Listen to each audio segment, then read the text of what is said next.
Another 50 Christians have been gruesomely murdered in the ongoing genocide in Nigeria. The way they kill our people is in the most horrific, the most gruesome, the most cruel manner anyone could ever think. It will make even the devil to shiver. Because what they do is that when they come around, you run into your hut, into your house. And then what they do is that they will now, cycle the house with fear. They will lit fire on the house. And then when you are coming out, they will now hack you down with machete. So they're cutting you as if they are cutting a piece of wood. Not as if they are killing a wild animal. You don't even kill a wild animal that way. So they'll bust your brains with machete and you see spillage of brains. Yeah, correct. Can you imagine? The whole President Trump has threatened to attack or invade Nigeria if the Nigerian government doesn't intervene in the security situation that is prevailing in this country. What did Trump say? Let me give you guys an update of what Trump said.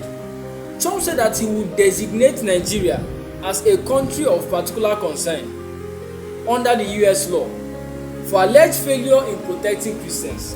That was the first thing Trump said in that statement, if you watch very well. The second thing Trump said was that Nigerians does not stop the killing of Christians. The US will immediately stop all aid and assistance to Nigeria.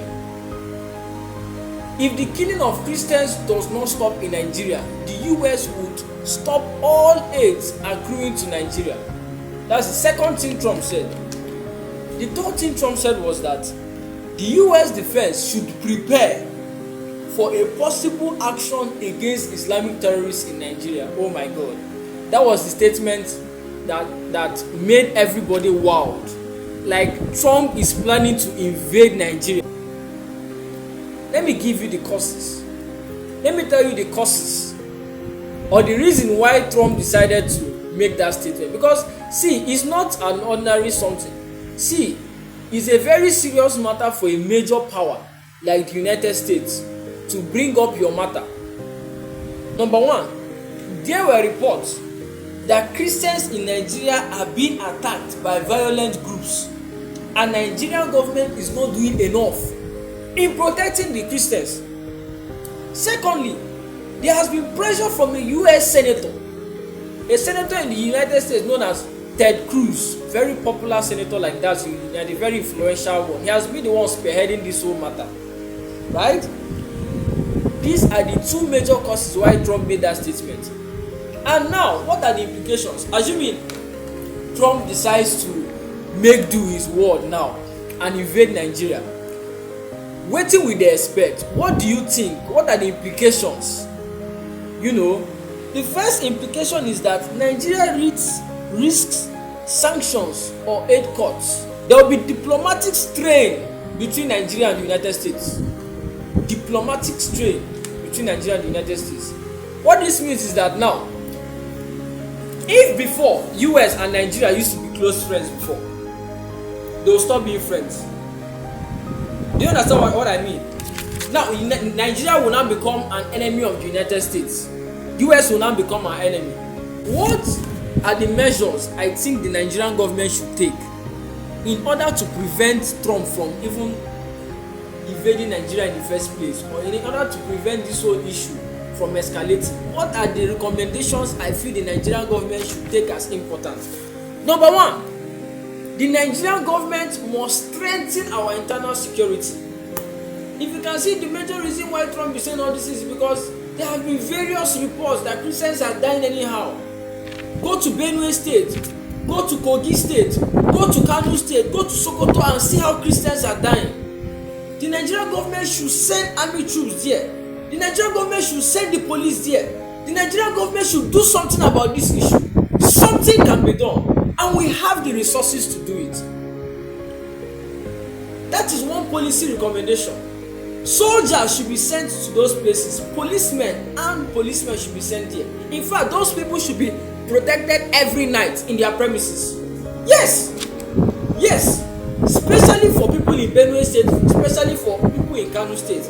Secondly, there has to be justice and transparency in Nigeria.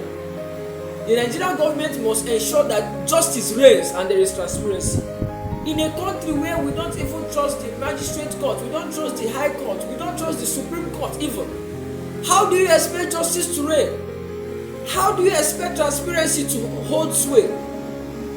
All these issues are the root causes of why Trump is trying to invade Nigeria. Is the reason why Nigeria has become a pariah in the Committee of Nations.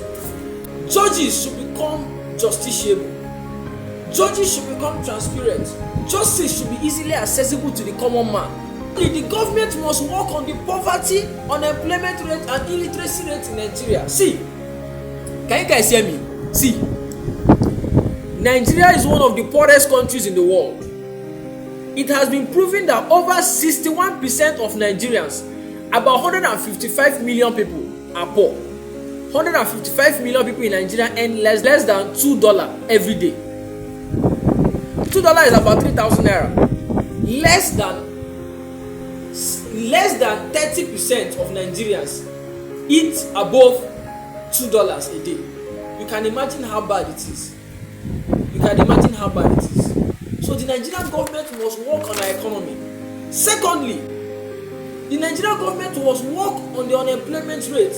In a country where we have youths, graduates who don't have access to jobs, good paying jobs, well paid jobs, how do you expect them not to go into crime? How do you expect them not to go into Yahoo? How do you expect our youth not to go into terrorism? So the Nigerian government must do something about the unemployment rate in Nigeria. Thirdly, the illiteracy level. Now, if you notice, most states that have this issue of terrorism, check closely, they are the states with the most illiterate people. They are the states with the most illiterates. Benue State, Kano State, Borno State, Nasarawa State. The government has to work on these states. They are special states. Special schools should be built. Universities should be multiplied in states like this, so as to engage the youth there. If you check, most of these terrorists are youths, 25, 26, 27, 28, 21 years, 17 years sometimes, who are idle and have been engaged by Islamic terrorists to perform all these mishaps. So something has to be done to make Nigerian youth literate. And as the Nigerian government work on all these policy recommendations, I pray that all will be well with Nigeria. Take care.